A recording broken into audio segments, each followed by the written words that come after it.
The talks just ended about 2 hours ago, and surprise, surprise, we got this effectively two-part deal. Part one, the Ukrainians and the Russians have agreed that all militia in Ukraine must disarm. Now, when we say militia, that's the not-so-often talked about pro-Ukrainian militia that was aligned with the now government when it was in the opposition, ousting the then-President Viktor Yanukovych, but also those pro-Russian militia that you've been seeing on your television set occupying these buildings in the southeast of the country over the last few days. So that's part one. Part two is all of those militia that are in those buildings in the southeast, they have to vacate them now. The funny thing is, of course, this deal here in Geneva comes just 2 hours after President Putin was giving that televised address, which you were talking in part about there, where he also told the Russian people that, by the way, this contested part of eastern Ukraine, well, it was part of the Russian Empire up until the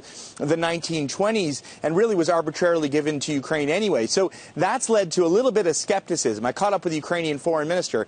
Have a listen.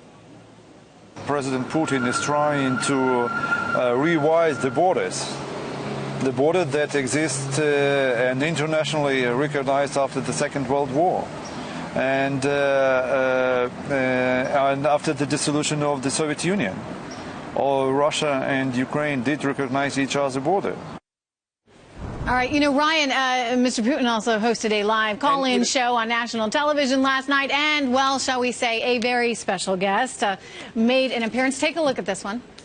Do you believe that simply increasing the effectiveness of intelligence or law enforcement investigations can justify placing societies rather than subjects under surveillance?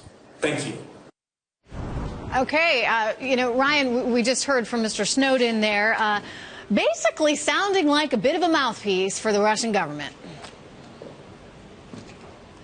Yeah, you know, I'd have to say it was a bit random. It was a very long televised press conference or call-in show that the Russian president holds every year. So there were a lot of sort of unexpected topics in there. This one of them, though, you know, I have to say some would say that's a bit of theater because, of course, these call-in shows are usually orchestrated by the Kremlin. So President Putin would have almost certainly known that he was going to be asked a question by Mr. Snowden. And, of course, it's a very convenient question. It is, isn't it? Because the Russian president said, of course, no, we don't monitor our citizens, their phone calls, their emails, like the United States. We don't have the money, and we have control, unlike the United States, the Russian president said, over our security service.